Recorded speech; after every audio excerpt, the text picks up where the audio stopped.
Okay, so I have dated men for over half of my life at this point, so I can say it with my full chest. Most men are fucking awful. Most men don't see you as a human. They do not. They see you as a vessel, as a thing to have, to win, to dominate, and show off. And you stay. You stay because it's normalized. You stay because, oh, I guess this is how straight guys are, right? And then you get the whole, not all men, not all of us. Big guy, we know it's not all of you. But it's an overwhelming amount of you. And you get some fucking Gen X or boomer who's like, well, have fun dying alone. We're already dying alone, Steven. You haven't been to the doctor in 20 years. And your wife, the one you openly talk about hating, yeah, she's gonna die alone too. And she's probably looking forward to it. This is the trap many of us fall into. They taught you that hating men was strength, but no one told you the emotional cost of that. While you fight them, your energy, your lightness, and your power quietly drain away. This video is not about pleasing men. It's about stopping the self-destruction that comes from trying to prove you're strong. Men are not nice people, and they're getting worse by the day. Like, I'm not lying. Men really just love getting their ego stroked by women. Like, it's ridiculous. Like, go heal, go get some therapy, because I'm not the female to stroke your ego. I'm just not. Like, manipulators, and it's like, y'all do that to women that are really good women. Like, they're really nice human beings. And I really think that guys be like, I want to take advantage of her because I want to knock her off her pedestal, and I want to humble her because she thinks you'd be surprised how jealous men can really be. They don't like seeing strong women. They want to break you like that. They want to like lower your self-esteem, all of that. It's sickening. And psychologically, men know exactly what they do when they like literally chase women in the beginning and, you know, switch the roles and make the woman feel like less of a woman and make the woman chase them and make a woman feel like she's crazy. They know exactly they know that it's a psychological thing, and they feed off that shit. I don't have guy friends anymore, because usually my guy friends they want to fuck me. And then the guys that I give a chance to, it don't matter if it's a nice guy, if it's not a good guy. Everyone that I've gave a chance to, they always have some type of like motive, and it's weird. It's very weird. Men are not nice.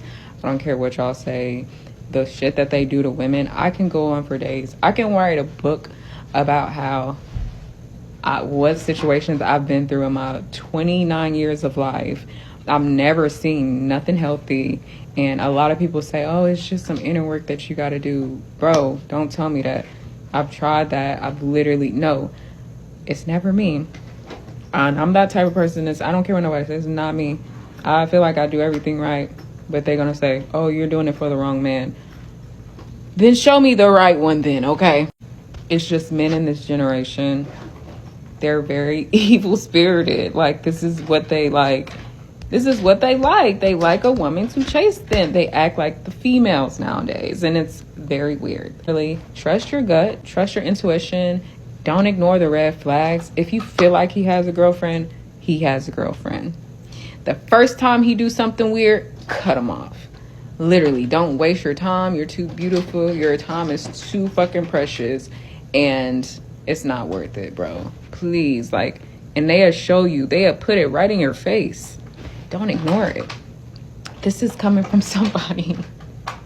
And I don't feel like it's and I'll be we as women to be like, oh my God, what did I do something? Is there something wrong? No, it's not you. It's literally not you. There's nothing wrong with you. It's them, and they have a them problem. That's just what it is. Men are not nice. And another thing, y'all, they never go anywhere. That's the thing. But don't let that don't use that to your advantage. Knowing that, leave them the fuck alone. Don't just cut them off. Don't have nothing to do with them. If you know in your mind, oh, he'll be back. Okay. Yeah, he'll be back because he know that she lost out on some. It's never your loss. But don't use that to your advantage, and don't be oh, okay, he gonna keep coming back to me, so I'm gonna keep taking that. No, that's not okay. That's really not respecting yourself. Knowing that, just be oh yeah, I got you wrapped around my finger. You thought I had you wrapped around yours, motherfucker. But you're going to keep trying, and you're always spin the block. But I'm not going to let you in my car if you spin the block. I'm just not going to. What stands out most here isn't the pain, because it's real, but the emotional exhaustion caused by turning negative experiences into a totalizing story. When every man becomes the villain, you hand your power over to trauma. Constant hatred drains energy, distorts perception, and blocks inner growth. Refusing any personal responsibility isn't empowerment, it's stagnation. This doesn't invalidate what she lived through, but it reveals a pattern. When everything is them, nothing changes within. Healing isn't accepting abuse, it's stopping the bleeding onto people who didn't hurt you. Resentment becomes an emotional prison, not protection. It makes me so happy that so many women are waking up and they're rejecting men all the fucking time. And they're investing in themselves and they're focusing on themselves. And it reduces the dating pool for the insecure dudes. And that's why they're crying. And ladies, please, the second you notice a guy is insecure, know that he will take it out on you. So you gotta leave. You gotta leave him behind like dust. Yeah, so I'm so happy to see millions of videos, and I feel so seen by so many women who are like really realizing that they are the power, they are the price, they are what's available. Let's all meet and celebrate that. It's amazing. It's amazing. You don't need a man, you don't need a man. And most women who want a child are better off being a single mom. So being a single mom means freedom as well. Because most men, they cannot, let me phrase it correctly, they are so insecure and they are so afraid of not being seen as a man that whenever a woman is more intelligent, more capable, better at anything, they will not be able to handle that. So they will make your life hell. You have to realize that whatever you want to do, you can do without a man. You don't need a man. And a man, at least if he wants to have a family, he needs a woman. Because he cannot adopt. He cannot adopt alone, I mean, look at them.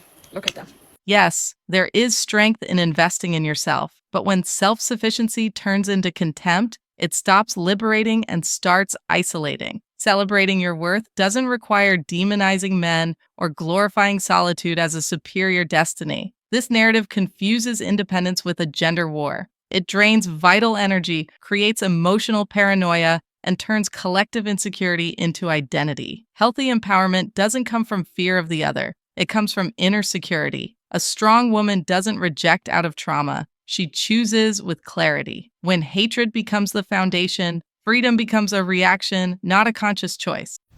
What's crazy to me is how many women will sit and listen to like my most recent story of like being cheated on and how he was like the perfect boyfriend. He did everything a man should do. And like they'll listen to all of that, and instead of like taking that in and thinking, wow, like you never really know someone, like you never really know what someone is capable of. Instead of looking at it like that, they always try to come back at me and say, oh yeah, well, like I'm just so happy I found a good one. My man is loyal. Like they're so sure of it. And I'm sorry, like I hate to be the one to break it to you, but you're not the exception. He's not the exception. Like you see all of this horrible stuff happening to other women. Like there's nothing about you that makes you special that a man wouldn't do that to you. The pain of betrayal runs deep, but generalizing infidelity as inevitable is a form of self-protection disguised as realism. That mindset creates constant vigilance, where love feels permanently risky. This doesn't make you stronger. It makes you hardened. Feminine empowerment isn't about distrusting connection. It's about knowing that if something breaks, you'll survive without losing yourself. Turning personal pain into a collective prophecy steals hope and contaminates future relationships. Healing means allowing yourself to trust again, without naivety, but also without cynicism. Being friends with women in this generation is getting more and more impossible. I usually just stay at the house and read some books because women are really, really hard to be friends with right now. It's something about this generation specifically that makes them, like, actually so insufferable. Every woman is claiming that they hate all men, and I cannot get behind that train of thought. Like, how disrespectful to your father, your brothers, your future son, like your future husband. I will never in my life understand that train of thought, because it's these same women that are gonna wake up in their 30s, single and alone, and wondering what happened. Why am I alone right now? And it's like, well, if you hadn't spent your 20s saying awful things about men, maybe you could have settled down. But instead, you're gonna sit there, 40 years old, listening to Taylor Swift with a bunch of cats around you.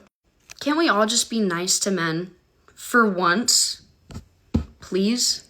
This perspective is a rare breath of honesty because it recognizes something essential. Hatred toward men is also creating a toxic emotional environment among women. When feminine identity is built in opposition rather than purpose, relationships become shallow, competitive, and exhausting. The warning here isn't about pleasing men, but about emotional coherence. Dismissing an entire gender isn't progress, it's avoidance. A conscious woman doesn't hate, she discerns. And discernment requires maturity, not slogans. Hatred may feel liberating in the short term, but it comes at a high cost to emotional health. In case you forgot that men are awful, I posted a video about what the girlies are gonna do if we ever hit an apocalyptic situation and like life's never going back to normal.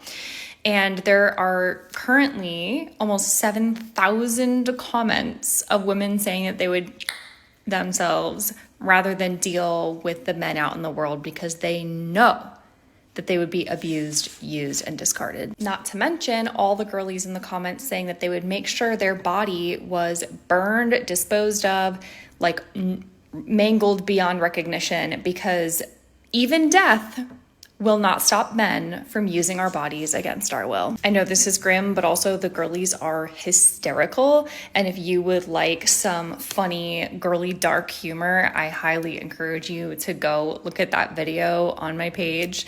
I am just having so much fun scrolling through the comments. Everyone is hilarious. Everyone is so funny. And I just love all the girlies once again. Here, the issue goes beyond critique and enters the normalization of extreme fear. Turning collective trauma into humor may feel cathartic, but it reinforces a worldview rooted in constant terror. This drains psychological energy, fuels anxiety, and strengthens the belief that the world is inherently hostile. Empowerment is not living in permanent survival mode. Strong women build strategies, not apocalyptic fantasies. Validating this kind of discourse as entertainment doesn't heal. It keeps the wound open. Laughing at pain is not the same as overcoming it. I would preface this video by saying I apologize, but I don't feel sorry.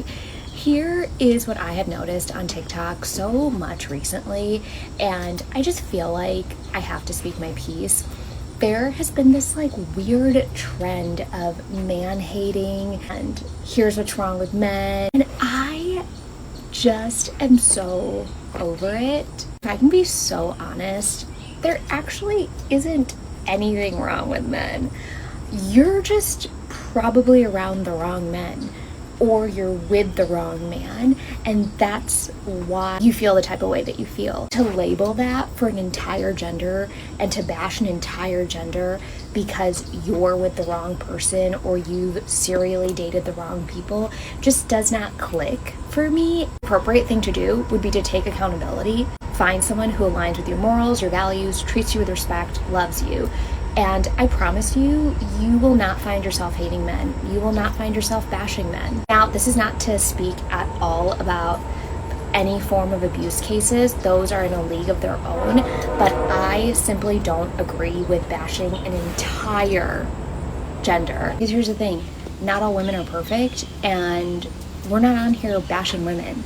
So let's just like stop that weird narrative of like bashing men, talking crap about men, and hating on men, and just maybe like change our circle of men. And I would just love to see how your opinion changes. This perspective represents the most mature form of empowerment, the kind that doesn't outsource responsibility. Recognizing personal patterns isn't self-blame, it's reclaiming control. Generalized hatred exhausts, confuses, and blocks better choices. When you adjust your environment, your standards, and your boundaries, anger loses its grip. This doesn't erase real abuse, but it prevents trauma from becoming identity. Feminine growth isn't about who to hate, it's about who you allow into your life. And that requires self-awareness, not emotional warfare.